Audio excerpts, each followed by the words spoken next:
A wool blend blazer selling for $1,200 and a nearly identical half-canvas jacket selling for $400 can leave the same overseas factory in the same week.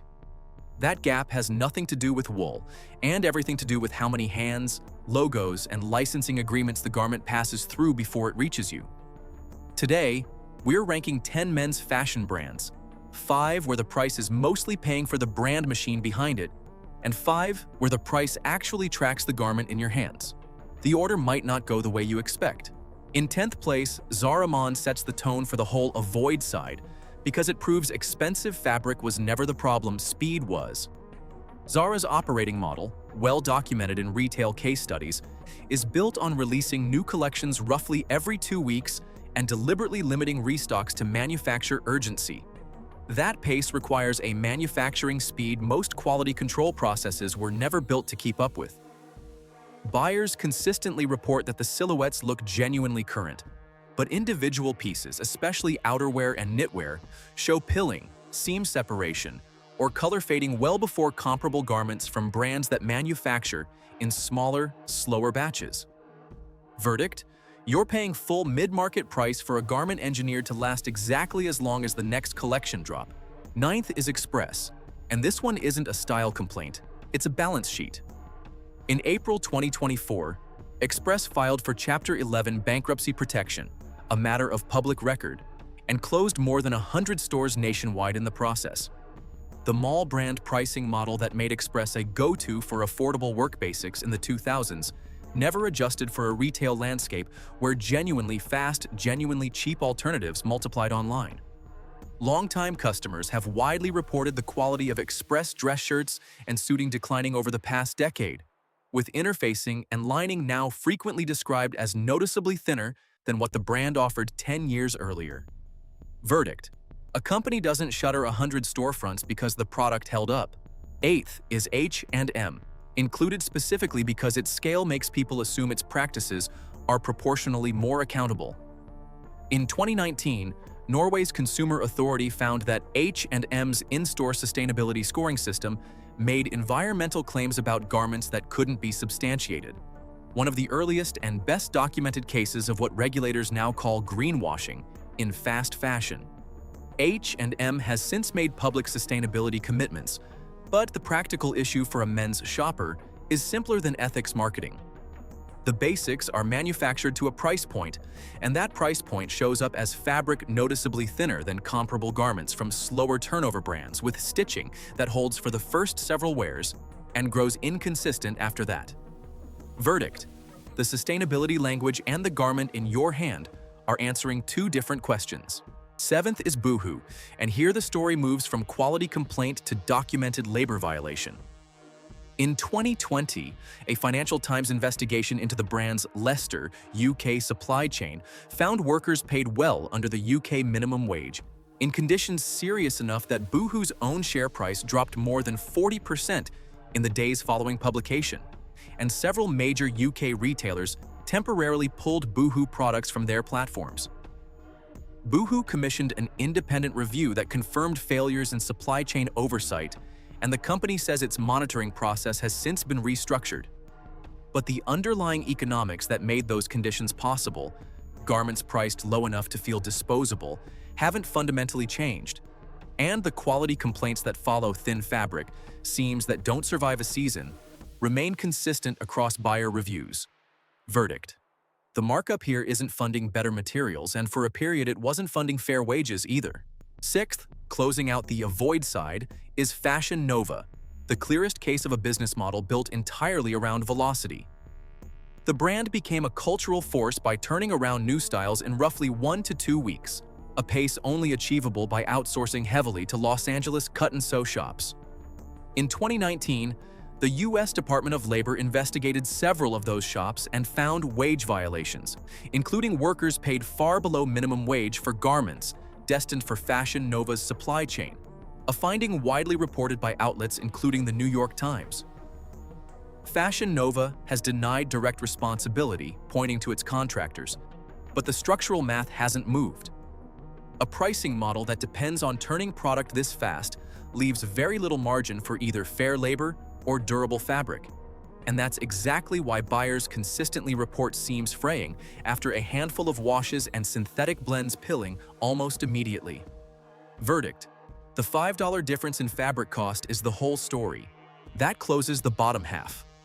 5 brands where speed, licensing, or minimal labor oversight quietly became the actual product. The top half runs on a different engine, and it opens with a name most guys underestimate because it doesn't shout. 5th is Buck Mason, a newer brand that earns its spot by building slow on purpose. The company manufactures the majority of its basics, t-shirts, Henleys, denim, domestically, and has been transparent in press interviews about sourcing heavier weight cotton specifically to resist the thinning and see-through wear that plagues mass-market basics after repeated washing. It's a smaller operation, which means less selection and a higher per-item cost, but the trade-off is a garment built to a standard instead of a price point. Verdict: fewer options on the rack, but the ones there survive dozens more wash cycles than their mass-market equivalents. 4th is LL Bean, carrying more than a century of documented durability into this ranking. The brand's original lifetime guarantee, in place from its 1912 founding until the policy was scaled back in 2018 due to widespread abuse of free replacements, generated an enormous public record of customers using decades-old LL Bean products, boots, and flannel shirts that outlasted multiple owners. Even under the current one-year defect policy, the manufacturing standards behind products like the Bean boot, still partially hand-sewn at the company's main facility, remain fundamentally unchanged. Verdict: a durability track record no brand on the bottom half of this list can approach. 3rd is Bonobos, now owned by Walmart, but still run by its original design team, and it built its reputation on something specific and unglamorous: fit engineering. The brand's core innovation, a curved waistband trouser pattern designed to eliminate gapping at the back, came directly from co-founder Andy Dunn's own frustration with off-the-rack fit, a founding story documented across multiple business press profiles of the company. That obsessive fit-first approach translates into pants that need far less tailoring alteration than standard sizing from mall retailers. Verdict: the price here is paying for pattern engineering, and it shows up in how the garment sits on you, not just how it's stitched. 2nd is J. Crew, and this is a genuine turnaround story rather than a legacy brand coasting on nostalgia. After emerging from Chapter 11 bankruptcy in 2020, the company brought in new leadership that publicly refocused the brand on classic construction and better fabric sourcing instead of chasing trend cycles, a shift reflected in industry retail coverage over the past several years. J. Crew's chinos and Oxford shirts, long considered category benchmarks in American menswear before a stretch of declining quality in the mid-2000s, have returned to being reference points other brands get measured against, with heavier cotton weights and reinforced stitching at stress points that fast fashion competitors routinely skip. Verdict: a brand that fixed the actual problem instead of just the marketing around it. And in first place, Uniqlo, for a reason that's testable rather than a matter of taste. The brand's proprietary fabric technologies, Heattech and AIRism among them, are developed in partnership with Toray Industries, a materials science company with a documented multi-decade research relationship with Uniqlo's parent company, Fast Retailing.